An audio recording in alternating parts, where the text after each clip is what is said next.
पुंडलिकवरदा हरी विठ्ठल श्री ज्ञानदेव तुकाराम। पंढरीनाथ भगवान की जय। माऊली ज्ञानेश्वर महाराज की जय। जगद्गुरु तुकाराम महाराज की जय। सद्गुरुनाथ भगवान की जय। हरि ओम तत्सत।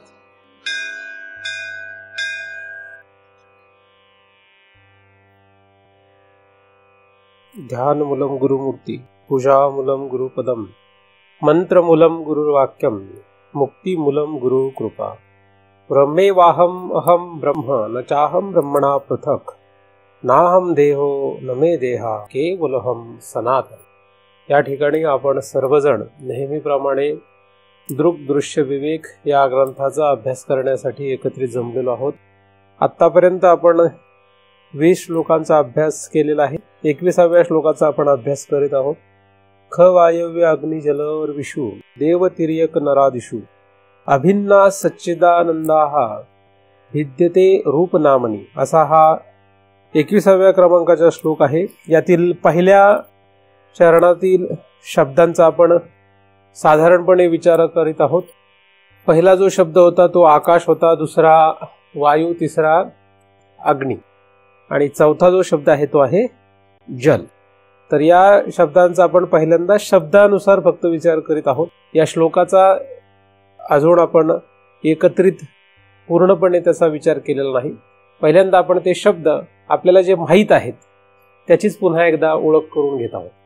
तर आकाश हे जे महाभूत आहे हे अत्यंत श्रेष्ठ असलेलं एक महाभूत आहे की ज्याच्या उदरामध्ये सर्व काही सामावलेलं आहे आणि जे महाभूत सर्वांमध्ये व्यापलेलं आहे, असं हे आकाश महाभूत आहे। आकाशाची जो उपासना करेल तो आकाशवत होईल असं शास्त्र सांगतं। म्हणून या आकाशाची उपासना करण्याबद्दल अनेक ठिकाणी वर्णन आढळतात। अधिक त्या आकाशाला भगवंताची उपमा देऊन आकाशाची उपासना करण्याला अनेक ठिकाणी उपाय सांगितलेले आहेत। ज्याप्रमाणे आकाशाविषयी असा भाव शास्त्रामध्ये आढळतो त्याचप्रमाणे वायू आणि अग्नी यांबद्दलही तशाच प्रकारचा भाव आढळतो। म्हणजे वायूची किंवा अग्नीची उपासना करायला शास्त्रामध्ये सांगितलेलं आढळतं। तर पहिल्यांदा आपण जरी त्या महाभूतांकडे फक्त महाभूत म्हणून जरी बघितलं तरी सुद्धा ही महाभूत फार मोठी आहेत, फार श्रेष्ठ आहेत हे आपल्याला लक्षात येऊ शकतं। कारण संपूर्ण सृष्टी ही यांच्या आधारानेच आहे। संपूर्ण सृष्टीचा जो काही आपल्याला एवढा मोठा पसारा दिसतो हा पूर्ण या 5 महाभूतांच्या आधारानेच आहे। त्यामुळे या महाभूतांना फार किंमत आहे असं म्हणायला काही हरकत नाही। अधिक या महाभूतांकडे आपण भगवंताच्या दृष्टीने पाहू लागलो, म्हणजे महाभूत म्हणून न पाहता अग्नी म्हणजेच ब्रह्म आहे, अग्नी म्हणजेच भगवंत आहे अशा रीतीने जर पाहू लागलो, वायू म्हणजेच भगवंत आहे, आकाश म्हणजेच भगवंत आहे अशा रीतीने पाहू लागलो तरी सुद्धा आपल्याला त्यामध्ये फार मोठा फायदा होतो आणि शास्त्रामध्ये या दोन्ही रीतीचा अभ्यास आढळतो। म्हणून आपण पहिल्यांदा या महाभूतांची थोडक्यात आपल्याला ज्याप्रमाणे माहिती आहे त्याप्रमाणेच ओळख करून घेत आहोत। अग्नीनंतर जे महाभूत येतं ते येतं जल। ख वायव्य अग्नि जल विषु म्हणजे जल हे महाभूत आहे। जल, जल म्हणजे पाणी, जल म्हणजेच आपण ज्याला पाणी म्हणतो, जल म्हणजेच नीर, जल म्हणजे जीवन, जल म्हणजे अनेक शब्द या जल या शब्दाशी साम्य असणारे किंवा पर्यायी शब्द म्हणून आपण पाहतो। तर हे जे पाणी आहे हे पाणी आपल्याला जीवनदान देतं। म्हणजे मनुष्य पाण्याशिवाय राहू शकत नाही हे आपल्याला माहित आहे।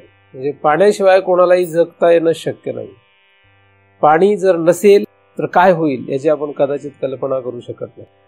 म्हणजे वर असलेले जे 3 महाभूत आहे यांचा एक वेळ विचार आपल्याला येणार नाही, पण पाणी हे मात्र आपल्याला अत्यंत गरजेचं असलेलं असं तत्व आहे।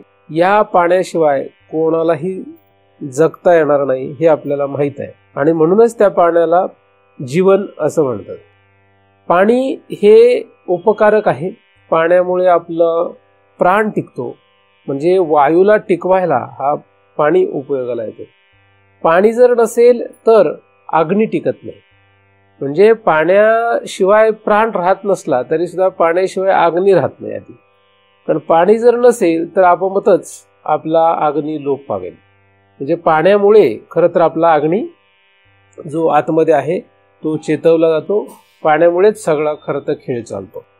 पाणी जे आहे हे जगामध्ये कुठे आहे तर आपल्याला माहिती आहे पृथ्वीवर पाणी सर्वात जास्त आहे.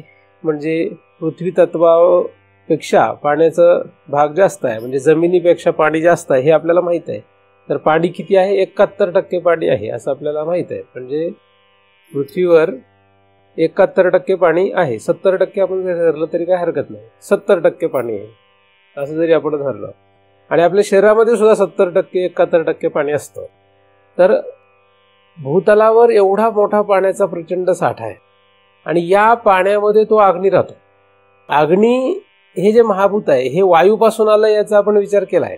वायू हा आकाशापासून तयार झालेला आहे हे आपल्याला माहीत आहे. मग आकाशापासून वायू, वायूपासून अग्नी आणि अग्नीपासून जल म्हणजे ही उत्पत्ती आहे. अग्नीपासून जल तयार झालं. म्हणजे अग्नीतून जल कसं तयार होईल हे थोडंसं आश्चर्यकारकच आहे. अग्नीपासून जल तयारच होईल कसं हा मोठा खरं तर प्रश्न आहे. परंतु तसं आहे. परंतु तशी परिस्थिती आहे. खरं तर फक्त अग्नीपासून जल तयार होत नाही. फक्त अग्नी जर घेतला तर जल तयार होऊ शकत नाही.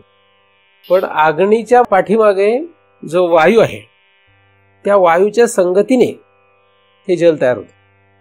खरं पाहिलं तर अग्नी सुद्धा फक्त वायूमुळे तयार होऊ शकत नाही. वायूच्या पाठीमागे आकाश आहे. म्हणजे आधीचं महाभूत अधिक त्याचे गुण यांच्या सगळ्यांच्या संबंधाने पुढचं महाभूत तयार होतं. आणि त्या महाभूताचे स्वतःचं काहीतरी गुण असतो. तर आकाश आणि आकाशाचा शब्द गुण यांच्यापासून वायू तयार होतो. वायू जेव्हा तयार होतो तेव्हा त्या वायूचं स्वतःचं स्वरूप अधिक त्याचा गुण काय आहे? स्पर्श. नंतर जेव्हा अग्नी तयार होतो तेव्हा अग्नीमध्ये हे चौघं पण येतं. म्हणजे आकाश, शब्द, वायू, स्पर्श म्हणजे हे सगळंच येतं खाली. आणि त्या सगळ्यांमध्ये सगळ्यांपासून जो अग्नी तयार होतो त्या अग्नीमध्ये अग्नीचं स्वतःचं स्वरूप आणि त्याचा गुण कुठला? तेज. तेज हे त्याचं काय आहे? गुण आहे का? कुठला गुण आहे त्याचा? दहाकता जाळणं हे त्याचा स्वतःचा धर्म आहे. त्याचा तो स्वरूप आहे. त्याचं गुण कुठला आहे? पंचीकरण. पुढचं पाठ मागचं सपाट. पंचीकरण आता माहितच नाही गेलं कसं काय व्हायचं काय कळत नाही. ते फार अवघड ना विषय नाहीये. फार अवघड नाहीये. सोपं रूप अवघड नाहीये. उत्तर दिल्यावर तर सगळ्यांना वाटतं अरे आम्हाला माहितीच होतं फक्त मी सांगितलं नाही. किंवा मग माहित होतं पण जरा थोडी गडबड होत होती. 1000 नातेवाईकांची नावं गडबड होत नाही ते पाठवतो. तिकडे घुसलं म्हणजे लोक म्हणतात अरे आम्हाला सारखं दिवस नाही का. अभ्यासाचं लक्षात राहायला चालेल. पाठ झालं तरी चालेल. आणि आपल्या मुलाचं नाव काय हे नाही लक्षात राहिलं तरी चालेल. असं व्हायला पाहिजे. खरं व्हायला पाहिजे. सगळी ज्ञानेश्वरी पाठ झाली तरी चालते. मुलाचं नाव काय हे आठवायला जरा डोक्याला त्रास द्यायला लागला पाहिजे. असं झालं तर चालतंय. पण त्यावेळेस लोक म्हणतात नाही शास्त्र वृथा जिभेला श्रम होतील. मग पाठ करायचे नाही कारण शास्त्र वाचनामध्ये पाठ वासना असते ती अयोग्य आहे असं सांगितलंय. तिथे बरोबर दिसते ती. पण हे सगळं लक्षात राहण्यापेक्षा हे लक्षात राहिलं चालतं नाही का. म्हणजे खरं जर बघितलं तर. पण तेवढं आपलं ते हे नाही आहे. म्हणजे आपला वृत्ती तशी नाही आहे. आपण सदैव ज्या गोंधळात गुंतलेलो आहोत. तुम्ही 1 तास इथे माझ्याकडे मी काय सांगतो हे ऐकायला जरी येत असले तरी बाकीचा वेळ जो जास्तीत जास्त वेळ जो आहे ज्यांच्यामध्ये गुंतलेले आहात गुरफटलेले आहात त्यांचा जास्त परिणाम राहणारच आहे. कारण आता तुम्ही इथे जरी बसलेले दिसत असलात तरी सुद्धा तिकडे दोऱ्या बांधलेल्या आहेत तुम्हाला. इथे फक्त आता थोडीशी सैल सुटली आहे. जसं चिंतन संपायला लागतं तसं आपण ते सगळे ओढायला सुरुवात करतात. आणि त्यांनी ओढायची गरज नाही. तुम्हीच जाणार आहात त्या विश्वात. त्याच्यामुळे त्याला काय करणार आता फार मोठा प्रश्न आहे. पण बघा अभ्यास करा. अभ्यासाशिवाय गत्यंतर नाही. अभ्यास पाहिजे. दुसरं लक्षात नाही राहिलं पाहिजे. म्हणजे हे पाठ असलं पाहिजे असं मी असं म्हणत नाहीये. पण परिस्थिती काय आहे म्हणजे आपण काय करायला पाहिजे कुठलं लक्षात राहायला पाहिजे म्हणजे तुम्हाला हे पंचमहाभूतांचा गुण आणि हे सगळं लक्षात राहायला पाहिजे असं माझं म्हणणं नाहीये, किंवा मी प्रश्न विचारले की त्याचं उत्तर तुम्हाला माहीतच असायला पाहिजे असं माझं म्हणणं नाहीये, परंतु यापेक्षा हे व्हायला पाहिजे असं वाटतं.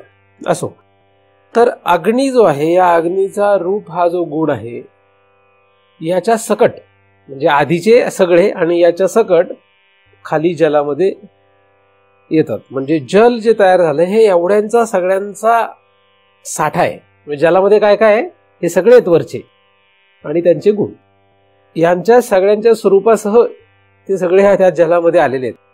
परंतु विज्ञानाच्या दृष्टीने जरी आपण बघितलं तर जल म्हणजे हायड्रोजन आणि ऑक्सिजन यांचा संबंध असतो. हायड्रोजन म्हणजे H2 आणि ऑक्सिजन म्हणजे O. तर H2O म्हणजे पाणी असं म्हणतात, म्हणजे जल. तर हायड्रोजन हा अग्नी आहे, हायड्रोजन हा ज्वलनशील आहे, तो म्हणजे तो हायड्रोजनचा स्फोट होतो. सूर्य म्हणजे काय आहे, हायड्रोजनचा स्फोट म्हणजे अग्नी आहे, तो अग्नी. आणि O म्हणजे ऑक्सिजन. तर हे वायू आणि अग्नी या दोघांचं एकत्रीकरण केलं की जल. असं ते थोडक्यात जरी समजून घेतलं तरी चालेल. एवढं आपण त्याचा फारच विघटन करायला पाहिजे, त्याची फारच अनालिसिस करायला पाहिजे असं गरजेचं नाही. पण एखादा जरी केलं तरी त्याला हे सापडेल हे नक्की आहे. म्हणजे काय काय सापडेल जलामध्ये, आकाश, वायू, अग्नी त्यांच्या गुणांसह खाली जलामध्ये सापडतील. म्हणजे जल हे महाभूत या सगळ्यांपासून तयार झालं आणि या सगळ्यामध्ये त्याच्या आधी जे काय असेल ते आहेच. म्हणजे हे एवढंच आहे का, आपण महाभूतांचा फक्त विचार करतोय, पण महाभूतांच्या पाठीमागे जे काय असणार आहे ते सगळं या सगळ्यामध्ये आहे, ते अनुस्यूत आहे. त्याचाही आपण पुढे विचार करणार आहोत, पण सध्या आपण फक्त महाभूतांचा विचार करत आहोत. तर जल जे आहे, हे जल जेव्हा असं तयार झालं तेव्हा या जलाचं स्वतःचं स्वरूप काय आणि त्याचा गुण काय.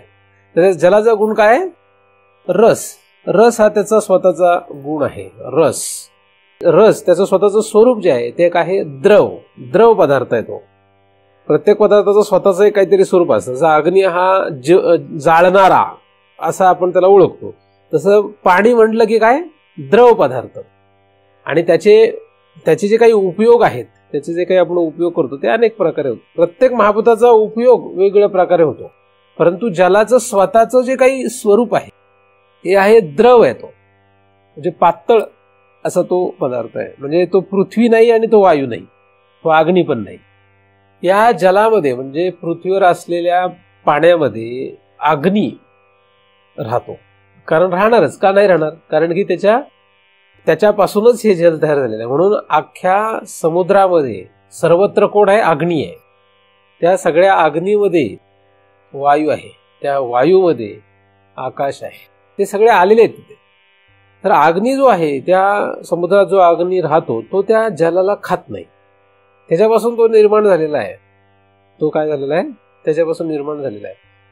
तो अग्नी तेवढा प्रभावित नाहीये. तर खरं तर तो त्या जलाला संपू शकतो. म्हणजे आपल्याला माहिती आहे, अग्नीवर जर पाणी टाकलं, तवा जर आपण गरम केला, त्याच्यावर जर पाण्याचा थेंब टाकला तर काय होतं, तो तापलेला म्हणजे अग्नी जो आहे तो जलाला संपवतो. म्हणजे पाण्याला संपवण्याची ताकद अग्नीमध्ये आहे. पण तरी सुद्धा काय होत आहे, पाण्यामधला अग्नी जो आहे तो त्या पाण्याला संपवत नाही. म्हणजे कदाचित त्याचं जे स्वरूप आहे, त्याचं जे विशेष रूप आहे ते प्रगट झालेलं आहे. सामान्य रूपाने तो अग्नी त्या पाण्यामध्ये असं म्हणता येईल. त्याला आपण काय म्हणतो, कुठला अग्नी म्हणतो त्याला, वडवानल जो आहे तो त्या पाण्यामध्ये सामान्य रूपाने असं म्हणता येईल. म्हणजे तो विशेष रूपाने प्रगट झाला तर पाण्याला संपतो, म्हणून तो सामान्य रूपाने तिथे आहे. म्हणजे सगळी महाभूतं जी आहेत ती त्याच्यामध्ये सामान्य रूपाने असं म्हणता येतील. तर हे पाणी जे आहे, या पाण्यामध्ये काय काय सामावलंय, पाण्यामध्ये काय काय आहे, हे सगळं वरचं आहे. आणि हे पाणी आपल्याला फक्त पृथ्वीवर आहे असं वाटतंय, दुसरीकडे कुठे नसेल असं कोणी ठामपणे सांगू शकत नाही. बरेचसे विज्ञानवादी लोक हे शोधतायत की कुठे कुठे असू शकतं पाणी. अजून पृथ्वीवर आहे यात काही शंकाच नाही, परंतु जसं पृथ्वीवर पाणी आहे तसंच हे पाणी अजून दुसरीकडे कुठेतरी असण्याची शक्यता आहे. पाणी जे आहे, समुद्र, आपल्याला माहिती आहे समुद्र म्हणजे पाणी. पृथ्वीवर सगळ्यात जास्त पाण्याचा साठा दिसतो, तो हे जे पाणी आहे हे पाणी म्हणजे समुद्र आहे. आता हा समुद्र किती खोल असेल, म्हणजे किती तिथपर्यंत पाणी असणार. समुद्र जितका खोल असेल तितकं पाणी असेल. आता समुद्र किती खोल आहे, समुद्र किती खोल असेल अंदाजे समुद्र किती खोल असावा? 1000 किलोमीटर, 100 किलोमीटर, बरं 10 किलोमीटर, अंदाज. पण तरी काही अंदाजच नाही टाकता येत. 10 किलोमीटर असेल का? 10 किलोमीटर म्हणजे 1000 मीटर असेल का? म्हणजे 1 किलोमीटर. 1 किलोमीटर असेल का? 10 किलोमीटर असेल. 20-25 शक्यता कमी आहे. 100 किलोमीटर असेल. एव्हरेस्ट शिखर किती किलोमीटर असेल? किती उंच असेल एव्हरेस्ट शिखर? अंदाजे किती किलोमीटर असेल? किती मीटर असेल? जगातलं सगळ्यात उंच शिखर आहे ना ते एव्हरेस्ट शिखर. किती किलोमीटर असेल अंदाजे? सरांना माहिती तो विचारू आपण. Hello sir, hello. एव्हरेस्ट शिखर ना 8,848 मीटर.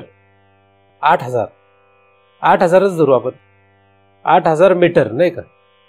आता 8,000 मीटर जर म्हटलं तर किती किलोमीटर झाले? 8 किलोमीटर नाही का? एवढा खोल असेल का समुद्र? समुद्राची खोली किती आहे सर? एव्हरेस्ट शिखर जे आहे, एव्हरेस्ट शिखरपेक्षा म्हणजे समुद्राची खोली खरं तर अजून कोणाला सापडली नाही. शोधतायत लोक, पण इथपर्यंत शोध लागलाय की एव्हरेस्ट शिखर त्याच्यापेक्षा कितीतरी जास्त खोल समुद्र आहे.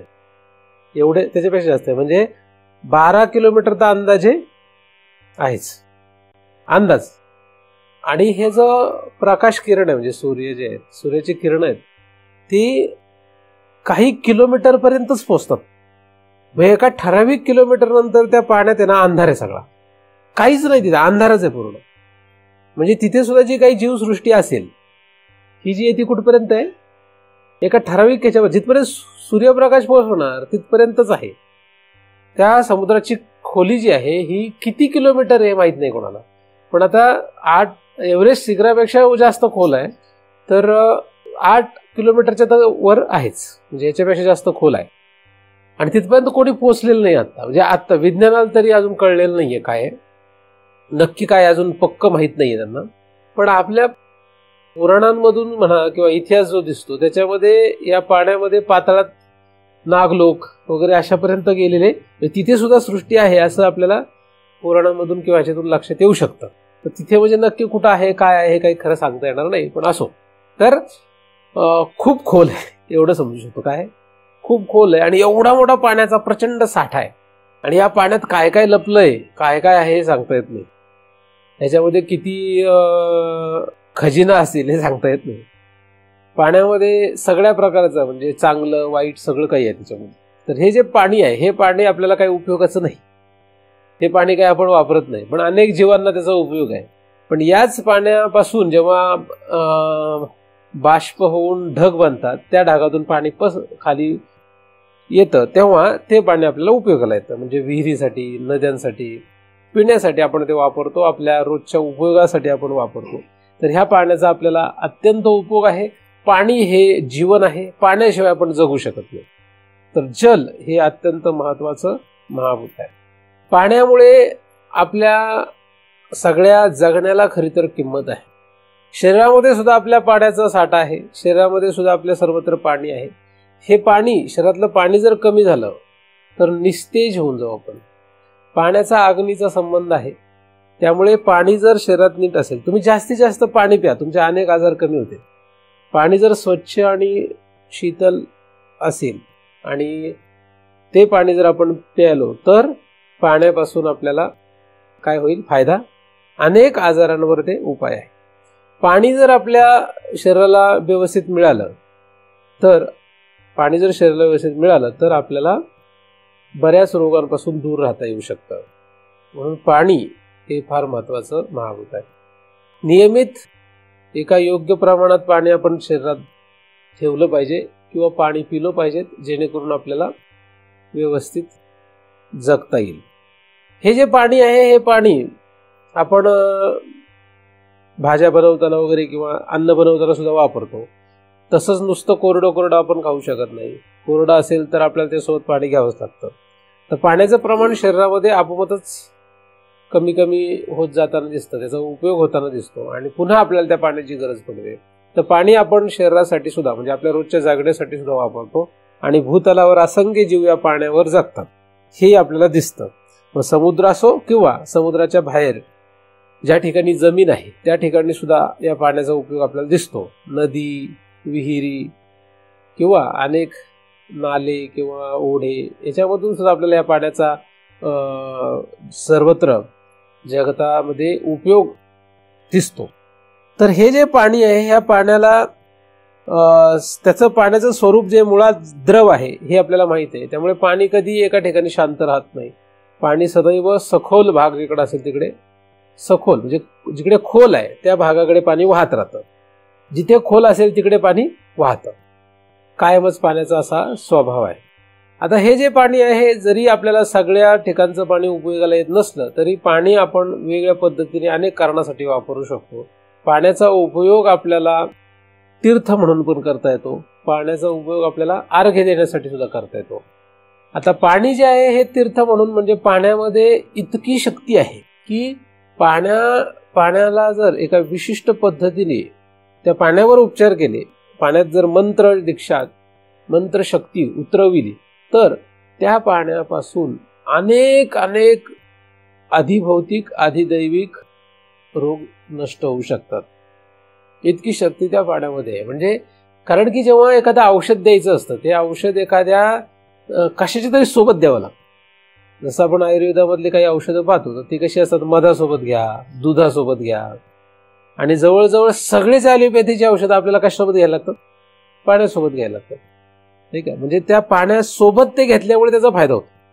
काही औषधं जशी आपण मधासोबत किंवा वेगळ्या पदार्थांसोबत घेतो तशी पाण्यासोबत पण आपण भरपूर औषधं घेतो. आपल्याला तसंच फक्त गिळता येणार नाही, पण एखाद्यालाच गिळता जरी आलं तरी पाणी त्यांनी घ्यावं लागतं औषधासोबत. त्याच्याऐवजी पाणीच औषध होऊ शकतं. पाण्यामध्ये जर एक शक्ती उतरवली तर ती पाणी सुद्धा औषध होऊ शकतं. त्याला तीर्थ म्हणतात. म्हणजे तीर्थ जे आहे हे औषधी असतं, पण त्या तीर्थाचा उपयोग फक्त भौतिक रोग नष्ट करण्यासाठीच होईल असं नाही, तर आधिदैविक रोग नष्ट करण्यासाठी सुद्धा होऊ शकतो, आध्यात्मिक रोग नष्ट करण्यासाठी सुद्धा होऊ शकतो. आणि म्हणूनच आपल्या भारत देशामध्ये अनेक ठिकाणी तीर्थस्थळं तयार झालेली.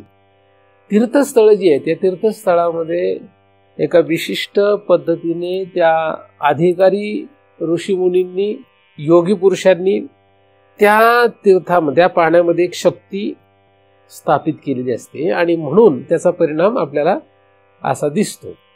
तर अनेक तीर्थस्थानं आपल्याला भारतामध्ये माहीत आहेत की ज्या ठिकाणी अनेक लोक आपले विविध प्रकारचे रोग नष्ट करण्यासाठी जातात. तीर्थस्थान आळंदी, पंढरपूर, चंद्रभागा है ना, हे आपल्याला सगळं माहित आहे.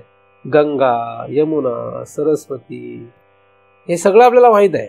गंगासागर या ठिकाणी सगळ्या ठिकाणी काय आहे ते तीर्थ म्हणून प्रसिद्ध आहे. तर या पाण्याचा असा एक वेगळाच उपयोग आहे की जो साधारणपणे माणसांना माहीत नाही. कोणाला माहीत नाही? साधारणपणे माणसांना माहीत नाहीये. तो अत्यंत न कळणारा किंवा कोणालाही तो न उमजणारा असा एक त्याचा भाग आहे की तीर्थ हे अनेक अडचणी दूर करणारं असं जल आहे. पण या तीर्थामध्ये ही शक्ती असेलच का, ती कोणी त्याच्यामध्ये उतरविलेली आहे हे मात्र सांगता येत नाही. परंतु तीर्थाची परंपरा भारतामध्ये आपल्याला आढळते.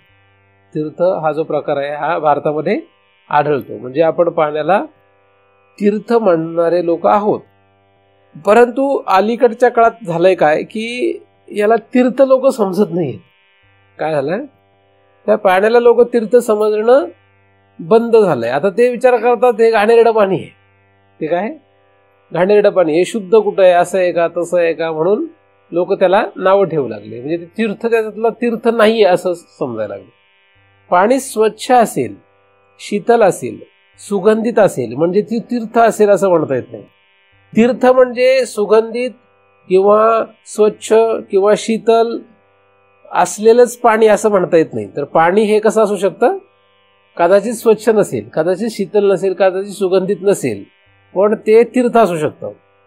आता हे 3 गुणांसह जर पाणी असेल आणि अधिक ते तीर्थ असेल तर ते सोन्याहून पिवळं झालं. गंगा जी आहे, जर आपण वर गंगोत्रीला गेलो, गंगोत्री पासून पुढे खाली ऋषिकेश पर्यंत जर आपण समजा पाहिलं तर आजही परिस्थिती अशी, आजही पाणी ते असं आहे की ते पाणी या तिन्ही वर्गात आहेच. म्हणजे स्वच्छ आहे, शीतल आहे आणि सुगंधित आहे. अधिक ते तीर्थ आहे. आलं लक्षात? अधिक ते काय? तीर्थ आहे. तर प्रत्येक ठिकाणी तसं होईलच असं नाही, परंतु आजही परिस्थिती अशी द्या गंगाजलाची. तर गंगाजल आपल्याला जे माहित आहे, हे कोणी असं तीर्थ तयार त्याचं केलं, त्याला तीर्थ कोणी केलं, हा एक निराळा अभ्यास आहे. परंतु हे पाणी काय होऊ शकतं? तीर्थ होऊ शकतं. म्हणून पाण्याला एक महत्व आहे. जल या महाभूताला एक काय स्वतःचं महत्व आहे. जल या महाभूताशिवाय पृथ्वी राहू शकत नाही. पृथ्वीला पृथ्वी पण जलामुळे आहे. पण जल जे आहे, हे जल म्हणजे जलाचा महिमा आहे. जल हे अनेकांना जगवायला कारण आहे. पृथ्वीलाच जगवायला कारण आहे जल. म्हणजे जर पृथ्वी असं म्हणायचं असेल, पृथ्वी म्हणजे आपल्याला माहिती आहे, पृथ्वी म्हटलं की आपल्याला सगळीकडे सजीव सृष्टी वगैरे हे सगळं दिसतं. तर ह्या सगळ्याला कारणच मुळात जल आहे. जर जल हा शब्द काढला तर पृथ्वी हा शब्द राहणार नाही. म्हणजे पृथ्वीचं सजीवत्व जे आपल्याला दिसतं, पृथ्वी सगळीकडे जे सजीव सृष्टी आढळते ती आढळणारच नाही. म्हणजे कुठेही कुठल्याही ग्रहावर जर जीवसृष्टी शोधायची असेल तर सगळेच लोक काय शोधतात? तिथे पाणी आहे का शोधतात. काय शोधतात? पहिल्यांदा तिथे पाणी आहे का शोधतात. म्हणजे पाणी जर असेल तर तिथे जीवसृष्टी असण्याची शक्यता आहे असं समजतात. कारण जे काही नासा सुद्धा जे काही शोध घेत आहेत त्यांच्या शोधामध्ये पहिलं लक्ष कशावर आहे? पाणी आहे का तिथे कुठे.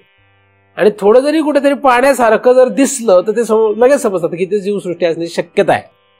ओलावा जरी वाटला थोडासा तरी सुद्धा त्यांना काय वाटतं लगेच? इथे जीवसृष्टी असण्याची शक्यता आहे. म्हणजे ही जीवसृष्टी टिकायला कारणच मुळात जल आहे. आणि आपल्या कुठल्याही विधीमध्ये सुद्धा काय जलाचाच उपयोग केला जातो. आपण जेवण करताना सुद्धा आधी पहिल्यांदा खरं तर आचमन करताना पहिल्यांदा जलाचा उपयोग केला जातो. म्हणजे आचमन करताना जे जल घेतलं जातं ते आपल्या हृदयापर्यंत पोहोचावं लागतं. आणि म्हणजे हृदय हे प्रमुख आहे शरीरामध्ये, तर त्या जलाचं प्राशन केल्यानंतर थोडंसं घ्यायचं असतं, ते इथपर्यंत पोहोचलं पाहिजे. तिथे गेल्यानंतर त्या हृदयाला ते शुद्ध करून टाकतं पाहिजे. त्याच्या मागचे बरेचसे विधी आहे, तो आपण एवढा विचारात घेणार नाही. परंतु आचमन करताना सुद्धा पहिल्यांदा काय होतं? जलाचा उपयोग होतो. बाकी दुसरं कुठलं घेत नाहीत म्हणून ते जलाला पहिल्यांदा देतात. तर जल हे अनेक विधींमध्ये, तुम्ही कुठली पूजा असली तरी तिथे जलाशिवाय होत, कुठलीही विधी असू द्या, कुठल्याही पूजेमध्ये, कुठल्याही विधीमध्ये, म्हणजे धर्मशास्त्राप्रमाणे जर विचार केला तर जलाला खूप किंमत देण्यात आलेली आहे. जल ठेवावंच लागतं, जलाशिवाय कामच होत नाही. कारण त्या जलाला तेवढी काय धार्मिक किंमत सुद्धा आहे. म्हणजे जलाशिवाय साधारण मनुष्यही जगू शकत नाही, कुठलाच जीव जगू शकत नाही. अधिक परमार्थामध्ये येणारे जे काही वाटा आहेत, म्हणजे धर्म मार्ग असो किंवा काही असो, या सगळ्या वाटेवर तुम्हाला जलाशिवाय काही सापडणार. जल हे फार महत्वाचं महत्व. अग्नी सुद्धा सापडतो, पण जल हे अत्यंत सहज उपलब्ध असलेलं आणि सगळ्यांना उपयोगात येणारं महाभूत आहे. धार्मिक विधीमध्ये अग्नी सगळे लोक वापरतात असं नाही. म्हणजे अग्नीचा उपयोग सगळीकडे होईल असं नाहीये, वायूचा उपयोग सगळीकडे होईल असं नाहीये, आकाशाचा उपयोग सगळीकडे होईल असं नाही. पण जलाचा उपयोग मात्र कुठलाही विधी असेल त्याच्यात आढळतो. म्हणून जल हे महाभूत अत्यंत उपयोगाचं असं महाभूत आपल्याला आढळतं. पाण्याशिवाय काही राहू शकत नाही, पाण्याशिवाय कुठलाही जीव जगू शकत नाही, हे आपल्याला माहीत आहे.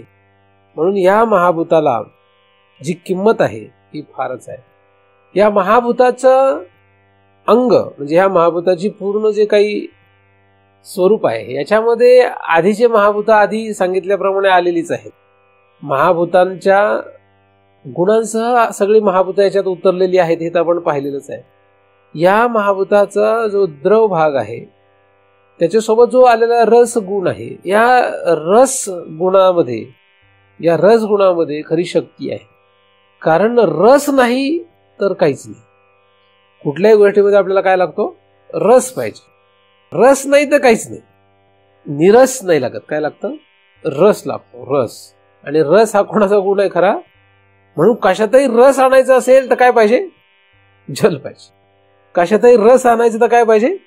जल पाहिजे. म्हणजे कुठलाही पदार्थ असू देत, त्याच्यात रस आला, त्याच्यात जल तत्व आलं तर त्याच्यामध्ये एक वेगळा आपल्याला भाव लक्षात येईल. कोरडं नाही चालत. डोळे सुद्धा कोरडे पडले की विषय संपला. डोळ्यामध्ये सुद्धा सदैव जल असतं. प्रत्येकाच्या डोळ्यामध्ये काय असतं? सदैव जल असतं. नव्हे, सगळ्या त्वचेवर सदैव काय आपल्याला एक जल हा भाग आहे, घाम नाही, जल. जल जो भाग आहे तो अग्नीच्या संपर्काने असल्यामुळे तो तेज असतो. तर कांतीला जे त्वचेला जी कांती दिसते किंवा जे काही तेज दिसतं ते काय आहे? त्या जलाच्या संपर्काने येते. जरी ते अग्नीचं असलं तरी अग्नीच्या संपर्काने जरी दिसत असलं तरी सुद्धा त्याच्यात जल पाहिजे. नुसतं जल जल जर तिथे नसतं एका विशिष्ट प्रमाणात तर त्या अग्नीने या कधीच शरीराला खाऊन टाकलं असतं. म्हणून जलामुळे काय झालेलं आहे ते टिकून राहिलेलं आहे. तर जल जे आहे हे जल आपल्याला रस निर्माण करणारं तत्व आहे. जगण्यामध्ये जीवामध्ये सर्वत्र जो रस निर्माण झाला तो कशाने झाला? या जलामुळे तयार झाला. म्हणून जलाला एक अनन्यसाधारण महत्व आपल्या आयुष्यामध्ये आहे. एवढं तरी जलाबद्दल भरपूर आहे, नाही का? जल विरहित खरं तर काहीच नाही. आणि जल आलं की 4 महाभूतांची पूजा आली. म्हणून एखाद्याने फक्त जलाची पूजा जरी केली तरी सुद्धा त्याची वरच्या 4 महाभूतांची खरी तर पूजा होते, जर त्याला माहीत असेल की ते जलामध्ये काय आहे, हे वरचं सगळं आहे. म्हणून जलाची पूजा करणारे आपण अनेक लोक पाहतो. गंगेची पूजा, इंद्रायणीची पूजा, कुठल्याही विधीमध्ये कलश ठेवून त्या कलशामध्ये जे जल ठेवलं जातं त्याची पूजा. तर अशा रीतीने आपल्याला जलाची पूजा जी आढळते ती पूजा जरी त्या त्या ठिकाणी त्या त्या विशिष्ट वेगवेगळ्या कारणाने करताना आपण लोकांना पाहतो तरी सुद्धा त्या जलामध्ये हे मागचे महाभूत अन्वित आहेत हे जर लक्षात घेतलं तर त्या जलाची फक्त पूजा केल्याने या सगळ्यांचीच पूजा होते. एखादा जेव्हा त्या इंद्रायणीची किंवा चंद्रभागेची पूजा करतो तेव्हा त्याचा भाव त्याच्या पाठीमागे काय आहे हे फार महत्वाचं आहे. प्रत्येकाचा भाव तसा राहील असं नाही. मग काही काही लोक असं म्हणू लागले की तुम्ही त्याची पूजा करताय खरे पण ते अशुद्ध म्हणजे अत्यंत घाण झालेलं किंवा अशी परिस्थिती आहे. मग काही लोक म्हटले तुम्ही हे पिण्यासाठी उपयोगाला येतं म्हणून त्याची काय करा, पिण्यासाठी म्हणजे त्याचा उपयोग जो आहे तो प्रत्येक जण वेगवेगळ्या रीतीने त्या पाण्याकडे पाहतो. उपयोगानुसार ज्याला ज्याचं महत्व वाटतं त्याप्रमाणे तो त्या पाण्याकडे पाहतो. म्हणजे शेतकऱ्याला ते पाणी फक्त शेतीला देण्यापुरतंच वाटतं.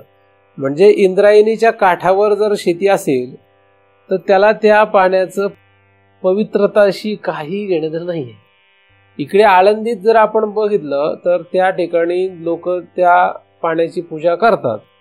नर्मदेला सुद्धा लोक त्या ठिकाणी पूजा करतात. पण पुढे मागे नदीच्या काठावर कुठे सगळीकडे असं होत असेल असं काही म्हणता येत नाही. आणि कितीतरी ठिकाणी त्या पाण्याचा उपयोग शेतीसाठी, म्हणजे त्यांना काय घेणं नाही, शेतीशी घेणं नाही. आता त्याच नर्मदेमध्ये हा पापी मनुष्य शुद्ध होण्यासाठी स्नान करतो आणि त्याच नर्मदेमध्ये गुराखी म्हैस धुतो, जनावर धुतो. मग याची जर पापं धुतली जात असतील तर म्हशीची सुद्धा पापं धुतली जातील ना, का नाही धुतली जायची? धुतली जातील का नाही? म्हशीची पापं धुतली जातील का नाही? मग मासा तर कायमच देत राहतो. माशासारखा पवित्र कोण आहे जगात, नाही का? जगात सगळ्यात पवित्र कोण? मासा. कसं का? पाण्यात राहतो, कारण पाणी सगळ्यांना पवित्र करतंय. गंगाजल जर सगळ्यांना पवित्र करतं तर तुम्ही तर कधीतरी डुबकी मारली. मासा तर 24 तास त्याच्यात आहे जन्माला आल्यापासून. म्हणजे जन्माला मासा म्हणून जरी आला तरी मरताना तो देव होऊनच मेला पाहिजे. सगळीच पापं संपली, नाही का? पण तसं काय होत झालेलं काही दिसत किंवा होत असलं तरी आपल्याला दिसत नाही का? मग काय अडचण असावी? आता अडचण अशी आहे की आपण ह्या जलाला पवित्र मानावं की नाही असा प्रश्न पडला. जलाला काय धरावं, म्हणजे नक्की ते तीर्थ आहे का नाहीये किंवा ते पवित्र आहे का नाहीये, त्याच्यामध्ये काय नाही. पाहण्याचा दृष्टिकोन आहे. आपण जगामध्ये कसं पाहतो, काय म्हणून पाहतो, कसं पाहतो तसं होणार आहे. सगळा खेळ काय आपल्या समजुतीवर चालणार आहे. तुम्ही काय समजता त्याच्यावर सगळं चालतंय. आपल्या समजुतीवर सगळं चाललं असतं तर मग काय, आज आपण म्हणतो ती समजूत अनंत जन्मांची असते. एक जन्माची थोडीशी समजूत कुठली. आपल्या फक्त समजुतीवर सगळा खेळ आहे. म्हणजे गंगेचे जे पाणी आहे, उदक आहे, हे जे आहे हे पाणी, या पाण्याकडे आपण कसं पाहतो तो सगळा खेळ आहे. मग काही लोकांना ते पवित्र तीर्थ म्हणून दिसतं, तर त्याला त्याचा फायदा होतो. काहींना म्हशी धुवायला उपयोग होतो, तसा फायदा. काहींना शेतीला उपयोग होतो, काहींना आपली घाण, सगळी गावाची घाण वाहून न्यायला उपयोग होतो. असा पण उपयोग होतो ना. अख्ख्या गावाची घाण कुठे सोडायची? इंद्रायणी सोडत नाही.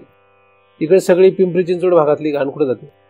तिकडची बरीचशी, त्या साईडची बरीचशी घाण कुठे जाते? इंद्रायणीत. आणि आळंदीत लोक तीर्थ म्हणून पितात. गंगेमध्ये त्याच्या रस्त्यात येणाऱ्या सगळ्या गावांची घाण त्या गंगेत जाते. आणि इकडे पुढे पुढे सगळीकडे लोक ती काय करतात? तीर्थ म्हणून पितात. आता कोणाला कशाचा उपयोग होतोय हे सांगता येत नाही. गंगा जल हे जर तीर्थ असेल तर गंगा जलाला दूषित करणारे सगळे पापी झाले. ठीक आहे. गंगेच्या पाण्याचा उपयोग कसा करावा, म्हणजे या जलाचा उपयोग कसा करावा हे ज्याच्या त्याच्या हातात आहे. काय? ज्याच्या त्याच्या हातात आहे. तुम्ही काय उपयोग करता तसा होणार नाही. म्हणजे एखाद्याने जर तीर्थ म्हणून त्याचं प्राशन केलं तसा उपयोग होईल. त्याचा भाव कसा आहे त्याच्यावर सगळं खेळ चालेल. माशाला माहीतच नाही की हे तीर्थ आहे, म्हणून मासा त्याच्या त्या तीर्थाचा, म्हणजे त्याच्या पवित्रतेचा उपयोग त्याला होत नाही.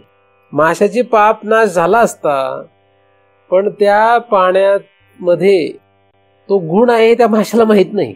म्हशीला पण झाला असता, पण म्हशीला ती समजूत नाही की त्या पाण्याचा उपयोग काय आहे.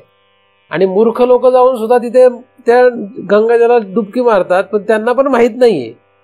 म्हणून ते असे पण आहेत ना, काही लोक मानत नाहीत. बरं, मानत नाही ना, मग मानत नाहीत पण तरी कोणीतरी म्हणून डुबकी मारतात, पण त्यांना उपयोग होत नाही त्याचा. म्हणून तीर्थामध्ये स्नान करण्याचं महत्व जे पुराण काळापासून सांगण्यात आलंय, त्याला न मानणारे जे लोक आहेत त्यांना त्याचं फल मिळत नाही. का मिळत नाही? कारण म्हशीला पण मिळत नाही, माशाला पण मिळत नाही. म्हणून कारण म्हैस पण मानत नाही, मासा पण मानत नाही, कारण त्यांना माहीतच नाही. आणि यांना माहीत जरी असलं तरी मानत नाहीत. म्हणून अशा रीतीने कुठल्याही तीर्थाचा उपयोग कोणाला होतो? जो मानतो त्याला होतो, जो मानत नाही त्याला होत नाही. म्हणून तीर्थाचा उपयोग नाही असं नाही, म्हणजे त्या पाण्याचा तसा उपयोग नाही असं नाही. पाण्याचा उपयोग जो आहे तो सर्वोत्कृष्ट पाण्याचा उपयोग काय आहे? तीर्थ हा सर्वोत्कृष्ट उपयोग आहे पाण्याचा. कुठल्याही बरं, सुगंधित, शीतल आणि स्वच्छ पाण्याचंच नाही सांगत आहे मी, कुठलंही पाणी, ते पाणी फक्त कोणाच्या स्पर्शाने पावन झालंय याला किंमत असते. म्हणजे एखादा मोठा योगी असेल, साधू असेल, त्याच्या स्पर्शाने जर ते पाणी पावन झालं असेल तर त्याच्यामध्ये ती शक्ती उतरते. आणि मग त्या शक्तीचा उपयोग कोणाला होतो? जो ते घेऊ इच्छितो त्याला होतो. घेऊ इच्छितो त्याला होतो. म्हणजे घेण्याची त्याच्याकडे काय पाहिजे? त्याच्याकडे सिस्टम पाहिजे, त्याची स्वतःचं ग्रहण करण्याची शक्ती पाहिजे. कुठलाही विषय कसा असतो? विषय म्हणजे कुठलाही विषय आपण कसा घेऊ शकतो, आपल्याकडे शक्ती पाहिजे घेण्याची. जसं तुम्ही मला पाहू शकता, काय मी दिसतोय का? दिसतोय का? तुमच्याकडे पाहण्याची शक्ती आहे म्हणून. तुम्ही मला ऐकू शकताय का? हो, ऐकू शकता, कारण तुमच्याकडे ऐकण्याची शक्ती आहे म्हणून. पण बऱ्याच वेळा काय होतं, इथे तुम्ही कोणाला तरी तुमच्या सोबत आणता, त्यांच्याकडे पण ऐकण्याची तशी शक्ती असते व्यावहारिक दृष्ट्या, कान त्याचे एकदम ठणठणीत असतात, शाबूत असतात.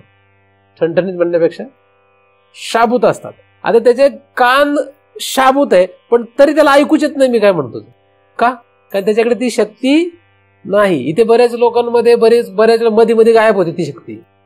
काय होतं? मध्ये ती गायब होते. महाराज काय म्हटले 2-4 वाक्य लक्षातच येत नाहीत, आणि मग ती वाक्य मागे शोधायला गेले की पुढची सगळी निघून गेलेली असतात वाक्य. असं होतं. म्हणजे इथंच नाही, जगात कुठेही गेलं तसंच होतं. तर ही जी शक्ती आहे, ही शक्ती जर नसेल तर तो विषय ग्रहण होत नाही. तसं हे जे पाणी आहे, या पाण्यामध्ये जरी ती शक्ती असली तरी ती ग्रहण करण्याची शक्ती आपल्याकडे पाहिजे, तरच ती ग्रहण होईल, नाही तर ग्रहण होतच नाही. म्हणून इंद्रायणीचा उपयोग कोणाला कसा होतो? इंद्रायणीचा उपयोग ज्याच्याकडे जशी शक्ती असेल तसाच त्याला उपयोग होतो, त्याला तेवढाच उपयोग होतो. काही लोकांना मुडदे टाकायला पण होतो. कोणाला कसा उपयोग होईल सांगता येत नाही. पण त्या पाण्यामध्ये जर ती शक्ती असेल, म्हणजे हे उत्कृष्ट उपयोग सांगतोय जलाचा मी. जलाचे उपयोग जे आहेत ते खूप आहेत. जल हे महाभूत किती उपयोगाचं आहे हे आपल्या सगळ्यांना माहित आहे. थोडासा आपल्याला पारमार्थिक विषय पाहायचा असल्यामुळे जलाचा पारमार्थिक उपयोग काय आहे? तीर्थ. आणि तीर्थाला महत्व किती आहे हे तुम्हाला सांगायला नको, पण आता तुम्ही वेदांताचा अभ्यास करत असल्यामुळे तुम्ही त्याला मानत नाहीत असं दिसतंय, किंवा असेलही तसं, नाही का? कारण वेदांतात एकदा आलंय की मग त्या तीर्थाला किंमत राहत नाही, त्याच्या पुढे जायचं असतं. त्यामुळे तो जरी आपण विचार करणार असलो तरी सुद्धा आधी आपण वेदांताकडून पाहत नाहीये त्या महाभूताकडे. ह्या महाभूतांकडे मी वेदांताकडून अजून पाहत नाहीये. वेदांताच्या दृष्टीने मी त्यांचा विचार सांगत नाहीये. मी आता फक्त सध्या काय सांगतोय, जग आणि ही महाभूत ह्यांचा विचार सांगतोय. म्हणून जगाच्या दृष्टीने जेव्हा आपण जगतो, कारण इथे बसलेला प्रत्येक जणच वेदांताचं एवढं अनुकरण करतोय असं मला काही वाटत नाहीये, म्हणून तुम्ही लगेचच वेदांताचंच ऐका असं म्हणणार नाही. पण वेदांत जो आहे, या वेदांताच्या म्हणण्यानुसार हा अभ्यास वेगळा आहेच. पण आधी काय आहे की या जलाकडे, म्हणजे या महाभूताकडे पाहण्याचा दृष्टिकोन जो आहे तो आपल्याला लक्षात घेतला पाहिजे. पंचमहाभूतांपैकी हे जे महाभूत आहे जल, हे सर्वोत्कृष्ट उपयोगाला येतं तीर्थ म्हणून. मग एखादा म्हणू शकतो की हे तीर्थ फक्त भारतातच का? अमेरिकेत काय नदी नाही? काही अमेरिकेतही नदी असेल की, अमेरिकेत नदी असेल, आफ्रिकेत सुद्धा असेल, मग तिकडे तीर्थ नाही होय? पण तिकडे तीर्थ काय असं आढळत नाही, असं दिसत नाही. कारण आहे ना, कारण त्या पदार्थामध्ये ती शक्ती उतरवणारा तिथं कोणी नाहीये. पाणी खरं, जल हे तीर्थ नाही. जल हे काय? जल हे खरं तीर्थ नाही. त्या जलामध्ये ती शक्ती उतरवणारा काय, तो त्याला तीर्थ करतो. आळंदी हे तीर्थ नाही, ज्ञानदेवामुळे तीर्थक्षेत्र झालंय. आलं लक्षात? आळंदी हे तीर्थक्षेत्र आहे का? नाही. पण का तीर्थक्षेत्र झालंय? ज्ञानदेवामुळे झालंय. देहू तीर्थक्षेत्र नाही, पण कशामुळे झालं? तुकोबामुळे ते तीर्थक्षेत्र झालेलं आहे. म्हणजे त्या पाण्याला तीर्थ करणारा कोणीतरी लागतो. आणि वेदांतामध्ये काय आहे, वेदांतामध्ये जो तीर्थ करतो त्याच्याकडे लक्ष गेल्यामुळे या पाण्याला किंमत राहत नाही. एवढाच फरक आहे. म्हणून वेदांत अभ्यास करणाऱ्यांना त्या डोहात जाऊन डुबकी मारायची गरज राहत नाही. का? कशामुळे राहत नाही? कारण त्या पाण्याला तीर्थाचं स्वरूप देणारा जर लक्षात आला, व्यावहारिक दृष्ट्या सुद्धा, बरं, म्हणजे एखाद्या साधू जर भेटला एखाद्याला की त्या साधूच्या स्पर्शाने ते पाणी पवित्र होत असेल, तर त्या साधूच्या अनुयायाला त्या पाण्याची गरज नाहीये. आला लक्षात? कारण शक्ती कशी असते, शक्ती त्या पाण्यासोबत उतरवलेली जी दिसते ती साधूची असते. आणि म्हणून अनेक ठिकाणी दिसतं की ते एक कथा पण आहे की ते ज्या नद्या आहेत त्या कोणाकडे जातात? इकडे मलिन करतात लोक त्या नद्या, कुठे जातात? साधूकडे जातात. आणि मग साधूकडे जाऊन पवित्र होतात आणि परत तिकडे जातात. असं काहीतरी एक कीर्तनकार लोक सांगतात, एक दृष्टांत. म्हणजे ते तीर्थ जे झालंय ते कोणी केलं? तीर्थ करणारा कोणीतरी आहे. म्हणजे गंगा ही पवित्र का? कारण गंगेला पवित्र करणारा कोणीतरी आहे. गोदावरी पवित्र का आहे? कारण गोदावरीला पवित्र करणारा कोणीतरी आहे. मध्ये मध्ये कुठे कुठे ती तीर्थ का झालेत? कारण त्या त्या ठिकाणी ते साधू प्रकट झाले म्हणून. त्यांच्या पदस्पर्शाने पावन झालेला तो भाग आहे. त्यांच्या पदस्पर्श, त्यांच्या वावरामुळे, त्यांचा जो वावर होता तिथे, त्याच्यामुळे तिथल्या जे वातावरणामध्ये जे काही शक्ती आली, त्या शक्तीचा त्या पाण्यामध्ये शिरकाव होतो. म्हणजे ज्ञानदेव जर आळंदी परिसरामध्ये फिरले तर त्यांची जी शक्ती जी पुढे बराच काळ राहते, ती लोपत नाही, ती बराच काळ राहते. तर त्या सगळ्याचा परिणाम त्या पाण्यावर पण होत असतो. म्हणून तिथे आळंदीत जे पाणी आहे, त्या वरून पाणी आळंदीत आलं म्हणजे लोणावळ्यात ते तीर्थ नाहीये. इंद्रायणी हे लोणावळ्यात तीर्थ आहे का? नाहीये. देहूत आल्यावर तीर्थ होतं. देहूच्या आधी जर तुम्ही इंद्रायणी बघितली तर तीर्थ नाही. देहूत आल्या काय होतं? कारण देहूचा जो परिसर आहे तिथे तुकोबाचा वावर आहे. आणि त्यांच्या राहण्याचा जो परिणाम आहे, म्हणजे फक्त जमिनीला स्पर्श नाही, तिथल्या हवेला, तिथली हवा एखाद्या वेळेला त्यावेळची निघून गेली तरी सुद्धा त्या वातावरण, त्या आकाशात, तिथं आकाश पण आहे, त्या सगळ्यामध्ये त्यांचा ती शक्ती आहे तिथे.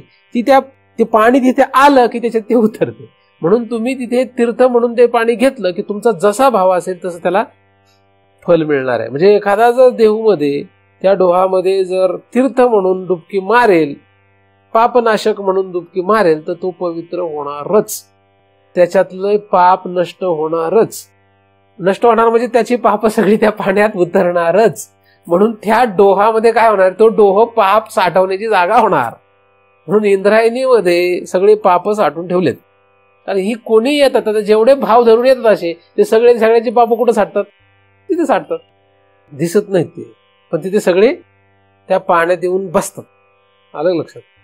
एकदम घाण मळालेली म्हैस, म्हणजे चिखलाने भरली आहे, चिखलाने भरलेली म्हैस तर त्या डोहात जाऊन पाण्यात बसली तर काय होईल? ती म्हैस काय होईल? पवित्र होईल. म्हणजे व्यावहारिक दृष्ट्या ती स्वच्छ होईल, म्हणजे पवित्र झाली. ती स्वच्छ होईल. आणि जेव्हा बाहेर येईल तेव्हा कशी असेल? स्वच्छ. मग हिचा मळ गेला कुठं? तिथे डोहात. आता स्वच्छ मनुष्य, म्हशीपेक्षा स्वच्छ मनुष्य त्या पाण्यात जाऊन डुबकी मारली. आता काय होईल? आता काय होणार आहे? आता म्हशीची घाण याच्या अंगावर आली का नाही? मग हा घेऊन चालला घरी, नाही का? आणि सांगतो काय? आंघोळ करून आलो देऊ. पण त्याच्या आधी म्हैस आंघोळ केली होती, ते काय? त्याचं काय? नाही का? साधारण गोष्ट आहे ना. म्हणून जो या अभ्यासामध्ये एका विशिष्ट पातळीच्या पुढे जातो त्याने त्या तीर्थात अजिबात आंघोळ करायची नाही. केली की त्या माणसासारखी स्थिती आहे. म्हशीने आंघोळ करणं चालतं का? कारण ती फार घाणेरडी आहे, म्हणजे चिखलाने माखली आहे म्हणून तिने आंघोळ करायला लागते. पण हा माणसाने जर लक्षात घेतलं की म्हैसनी ते आंघोळ केली, त्याने जर बघितलं आणि ते म्हशी सगळी घाण तिथे त्या डोहात उतरली आणि मग माणूस जाऊन आंघोळ करील का? नाही करणार. पण काही कारणाने ते पाणी स्थिर झालं आणि ती घाण सगळी खाली तळाला साचली, वर दिसायला स्वच्छ पाणी दिसतंय, तर हा कदाचित उडी पण मारेल त्या पाण्यात. आता एकदा उडी मारली की काय होतं? पाणी सगळं गढूळ. मग दुसरा जर एखादा शहाणा माणूस आला त्याला म्हटलं मार बरं उडी, आता तो मारेल का? आता तो मारणार नाही, कारण ते पाणी त्याला आता गढूळ दिसेल. पण आधी काय झालं होतं? स्वच्छ वाटत होतं पण स्वच्छ तसं. पण दुसरी त्याच्यापेक्षा जास्त मळालेली म्हैस असेल, जास्त चिखलाने भरले, मग तिने त्याच्यात घुसावं का नाही? आंघोळ करावं का नाही? करायला पाहिजे, का ती तिच्यापेक्षा मळालेली. म्हणून जितकं जास्त पाप असेल त्याने खरंच जाऊन त्याच्यात आंघोळ. तुम्हाला वाटतंय का तुम्ही पापी आहात? गंगे जाऊन आंघोळ करा, तो भाव ठेवून राहा. पण जर तुमच्याकडे पाप नसेल, तुमच्यापेक्षा जास्त पापी असतील आणि तिथे आंघोळ करत असतील, तर त्या सगळ्यांचं तुमच्या अंगावर बसणार आहे. मग बघा, तुम्ही ठरवा तीर्थाला जायचं का नाही. काय होणार आहे? तीर्थात आंघोळ केली काय होणार आहे? दोन प्रकार होणार आहे.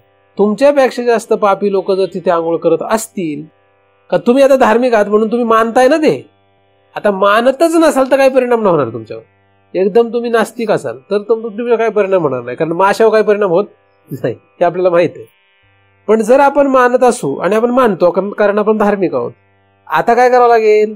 आता तुमच्यापेक्षा जास्त पापी लोक त्या तीर्थात आली आणि आंघोळ केली, तर सगळं काय झालं? गोंधळ तिथे. तुम्ही माना तर नका मानू. आता तिथे काय झालेलं आहे? तिथे ते साचलंय. मग तुम्ही तिथे जाऊन जर आंघोळ करायला लागली तर काय होणार? काय होईल? येणार. म्हणून तीर्थात आंघोळ करायची नाही. तीर्थात आंघोळ करू नका. तीर्थात आंघोळ केले की झालं वाटोळं. का? कारण आता तुम्ही इथे आले म्हणून, म्हणजे एका विशिष्ट ह्याच्या पुढचा तुम्ही विचार करू लागले म्हणून. आणि नसतं, आणि तुम्हाला जर वाटत असेल नाही आपण अजून पापी, आपल्याला गरज आहे, काय गोते खायचे तेवढे खा, का तो तुमचा विषय आहे. कारण बरेचसे लोक प्रयत्न करतात जाऊन चंद्रभागेत वगैरे आंघोळ, आणि चंद्रभागेत स्नान वगैरे बरेच अभंग पण आहेत आपल्याकडे. त्यामुळे तो कोणासाठी आहे, काय आहे, त्याचा काय उपयोग आपल्याला आहे का, आपल्यावर त्याचा परिणाम आहे का दुष्परिणाम आहे. मग नियंता पण म्हणतो जाऊ दे ना, इकडचं तिकडे जात आहे ना, कोणीतरी निवळी पाहिजेच ना, निवळायला. गढूळ पाणी निवळायला कोणीतरी तुरटी नको काय? आपण गेलं म्हणजे निवळतोच ना तिथे. पाणी अस्वच्छ झालं म्हणजे स्वच्छ करणारा कोणीतरी फिल्टर पाहिजे. आपण गेलं म्हणजे तिथलं आपल्याकडे आलं. अशा आपल्यासारखे 10-15 गेली तर ते पाणी बऱ्यापैकी त्यातली अपवित्रता घालून टाकतंय, नाही का? स्वच्छ करायला काहीतरी पाहिजे ना. कचरा आला, मळालेलं काय असेल तर कापडाने पुसलं म्हणजे तो पदार्थ स्वच्छ होतो. पण कचरा कुठे जातो? मग त्या कापडाला कचरा लागतो ना. जर टेबल जर खराब झालेला असेल तर टेबल तुम्ही कपड्याने पुसता, मग टेबल काय होतो, स्वच्छ होतो. पण मग कपडा काय झाला, कपडा खराब झालेला असतो ना, मग कपडा तुम्ही पाणीने धुता, मग पाणी काय झालं, पाणी खराब झालं की मग ते काय होतं, ते खराब जे असतं, जे काही असेल पाप, ह्या जगामधलं पाप जे काही असेल ते काही संपणार आहे का, इथून तिथं तिथून तिथं बसणार आहे फक्त. आता कुठलं आपण आपल्या अंगा ओढून घ्यावं आणि कुठलं नाही घ्यावा हा आपला प्रश्न नाही का. पण अग्नी तत्व जर माहित असेल तर ते जाळायची पण शक्ती आहे त्याच्यात नाही का. सगळं किडाळ संपवण्याची ताकद असली तर मग घ्या सगळ्या जगाचं पाप ओढून. ते किडाळ जाळण्याची शक्ती पाहिजे तेवढी, आणि बऱ्याचशा साधू संतांमध्ये ती असते म्हणून त्यांना फरक पडत नाही. त्यांच्या तिथे स्पर्श करण्याने सुद्धा त्या पाण्यातली सगळी जरी पाप त्यांच्याकडे आली तर ती सगळी जाळून टाकण्याची पण शक्ती असते त्यांची. म्हणून साधू लोकांनी, साधूंचं ठीक असतं, ऋषी मुनी वगैरे त्यांचं ठीक आहे, त्यांनी पाण्यात उतरण्याने त्यांच्या अंगावर जरी काही आलं तरी ते शमवण्याची सुद्धा क्षमता त्यांच्यामध्ये असते. म्हणून त्यांचं जसं झालं तसं आपलं होईलच असं म्हणता येत नाही. तीर्थ जे आहे या पाण्याचा सगळ्यात उत्कृष्ट उपयोग आहे. पाणी जे आहे हे तीर्थ होऊ शकतं, पाणी हे तीर्थ असतं, पण कधी असतं, तसे जर महापुरुष त्या पाण्याला स्पर्श करतील तर त्या पाण्यात ते तीर्थ म्हणून शक्ती उतरते. पाणी जे आहे म्हणजे तीर्थ जे आहे हे तीर्थ हे उपयोग झाला आपल्याला, पण खरं मूळ काय आपलं तत्व जल. जलाचा उपयोग फक्त तीर्थ आहे असं नाहीये. जलाचा उपयोग फक्त तीर्थ नाही, जलाचा उपयोग भरपूर आहे. किती उपयोग करता येईल आपल्याला जलाचा, जल महाभूताचा उपयोग किती करता येईल, सर्वत्र जलाचा उपयोग आहे. कशाचंही जर आपल्याला बांधायचं असेल, कशाला बांधून ठेवायचं असेल तर जलाचा उपयोग आहे. म्हणजे सगळे पदार्थ बांधून ठेवण्यासाठी जलाचा उपयोग असतो. म्हणजे माती जर बांधून ठेवायची असेल त्यात काय टाकावं लागतं, जल टाकावं, ते बांधून राहतं.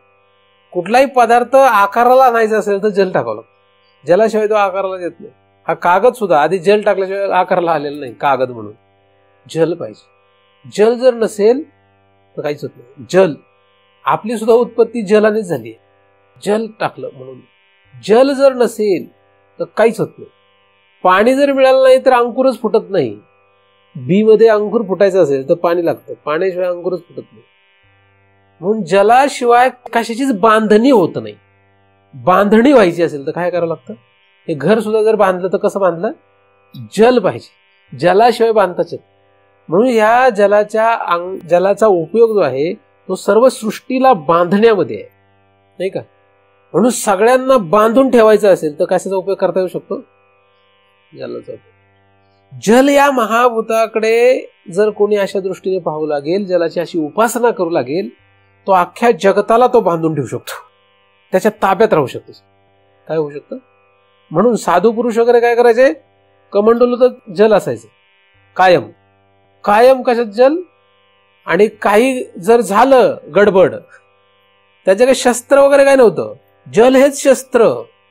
आता एवढं शक्ती आजकाल नाही कोणाकडे. पूर्वी साधू जे होते ते जे फिरायचे, असे कुठे जंगलात फिरायचे, कुठेही जायचे. ते जंगलात काय असे काही माणसं थोडीच होती. बरं, हिंस्त्र पशु फक्त नव्हते, राक्षस होते. जंगलात कोण राहायचे, आता जंगलात नाही इकडेच राहतात, पण आता माणसातच राक्षस राहतात. पूर्वी माणसात तर राक्षस राहत नव्हते, आता जंगलात राहतात. तर हे साधू लोक जेव्हा फिरायचे तेव्हा माणसातच फिरायचे असं नाही, जंगलातही फिरायचे. तर जंगलात ते निर्धास्तपणे कसे फिरत असतील, कमंडल होते त्यांच्या हातामध्ये. एक होतं ते लाकूड असं नाही का, त्याचा उपयोग ते जप करण्यासाठी वगैरे. पण कमंडलू कशासाठी, त्याचा तुम्हाला माहिती आहे. मग ते काय करायचे, राग आला थोडं पाणी होत शिंपड त्याच्या अंगावर, झाला कार्यक्रम संपला. असं करायचं ते. आपल्याला एवढंच माहिती आहे, नाही दुसरा भाग पण आहे त्याचा. कोणावर कृपा करायची असेल, पाणी घ्यायचं आणि शिंपडायचं, असं पण करायचं. सगळं शुद्ध करून टाकायचे.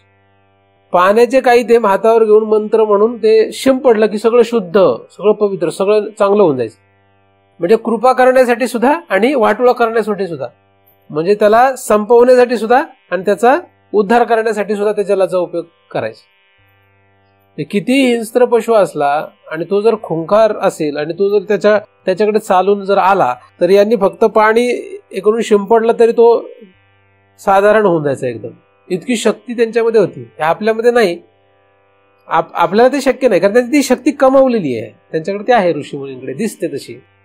तर या जलामध्ये एवढं सामर्थ्य आहे.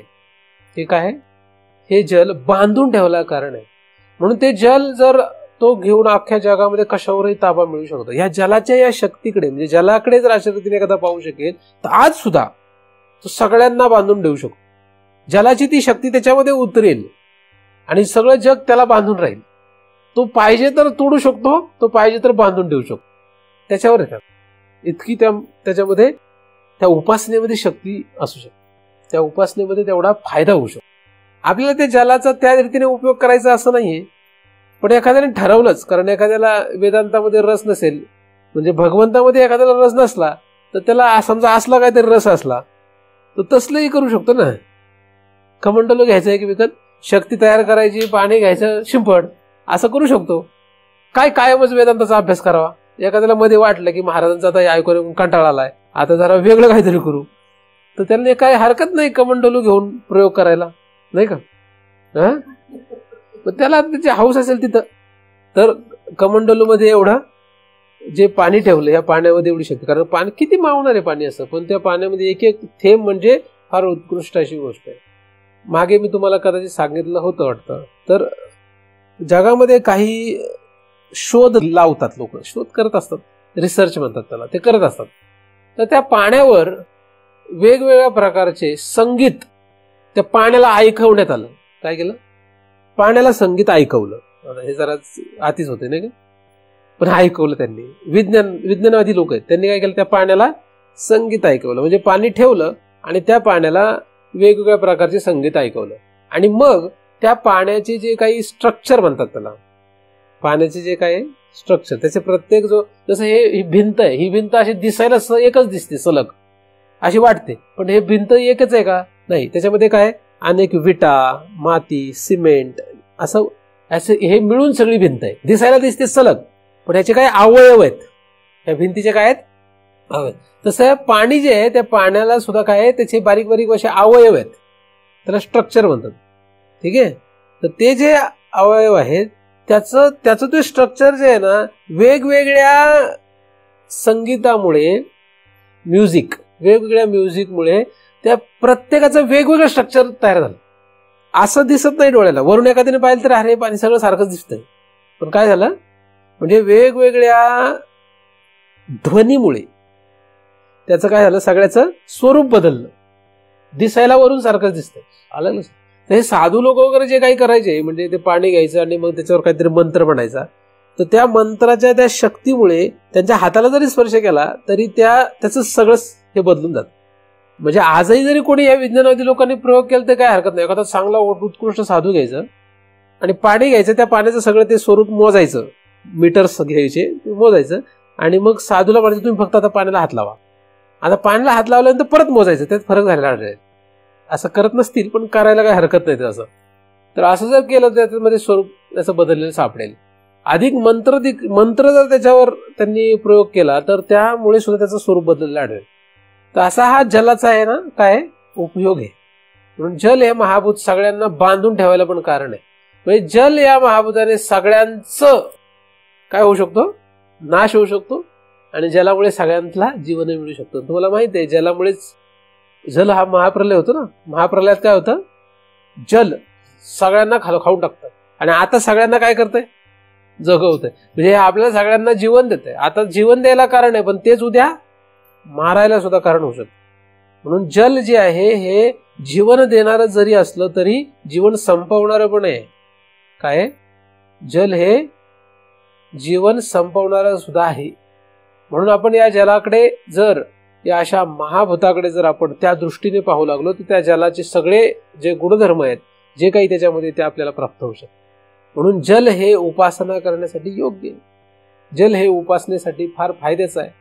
ज्यांना कोणाला एकदमच तत्वापर्यंत पोहोचता येत नाही त्यांनी जलाची सुद्धा उपासना करायला काही हरकत नाही. म्हणून आकाशाची उपासना जशी करायला हरकत नाही तशी वायूची, अग्नीची आणि जलाची सुद्धा उपासना करायला काहीही हरकत नाही. कारण तिथपर्यंत जाता येत नाही म्हणून.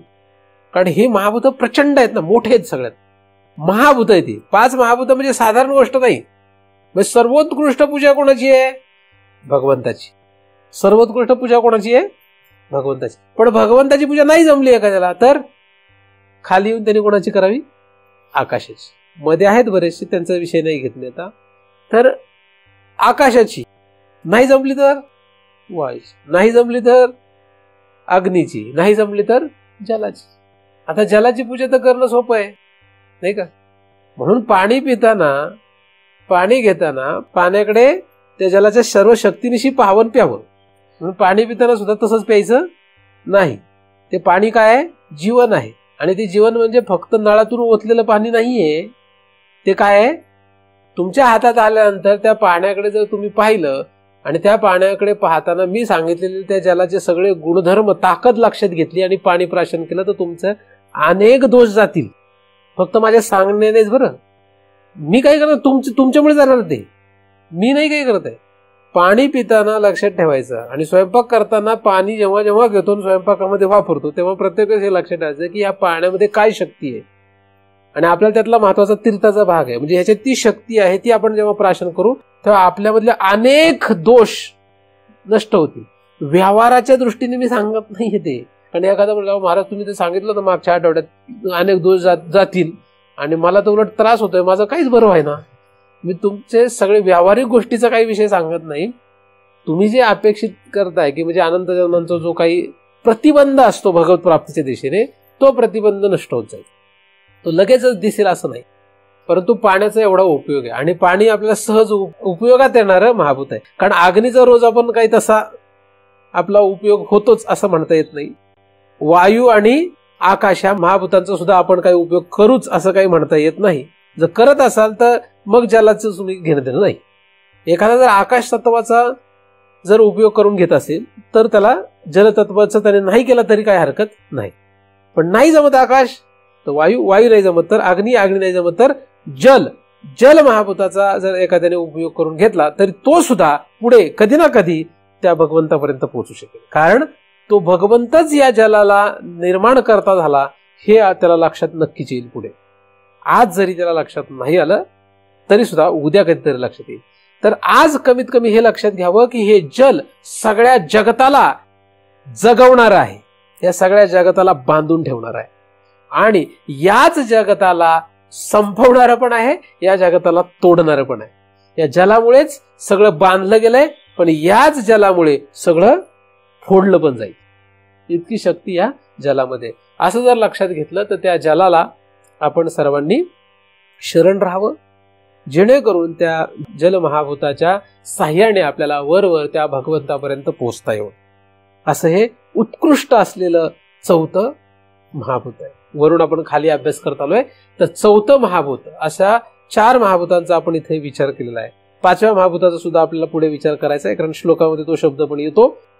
तर आकाश, वायू, अग्नी, जल आणि पुढे आपण याचा शेवटचा जो महाभूताचा विचार आहे म्हणजे पृथ्वी, या पृथ्वी महाभूताचा सुद्धा आपण विचार करणार आहोत. अशा रीतीने आपण या महाभूतांचा विचार करत चाललेलो आहोत. या श्लोकामध्ये येणारे हे शब्द, या शब्दांचा खरं तर आपल्याला साधारणपणे जो अर्थ आहे तोच आपण सध्या विचारात घेत आहोत. परंतु तरी सुद्धा आपल्याला परमार्थामध्ये गती निर्माण करून देण्यासाठी कसा याचा उपयोग करून घेता येईल असाच मी या ठिकाणी प्रामुख्याने अभ्यास सांगत आहे. वेदांताच्या दृष्टीने याचा काय उपयोग आहे, वेदांताच्या दृष्टीने याकडे कसं पाहावं, हा विचार पुढे दुसऱ्या चरणाचा अभ्यास करताना नक्कीच येईल. त्यावेळेस आपण याचा वेदांताच्या दृष्टीने सुद्धा अभ्यास करणार आहोत. म्हणजे आता मी हे सगळं सांगितलेलं फोल आहे असं अजिबात नाही, हा आपल्याला आधार आहे. या आधाराने का होईना आपल्याला वेदांतापर्यंत जायला काही हरकत नाही. जे काही चिंतन झालं ते परमपूज्य सद्गुरू अनाप महाराजांच्या चरणी अर्पण करतो आणि येथेच पूर्णविराम देतो. सुखिया झाला सुख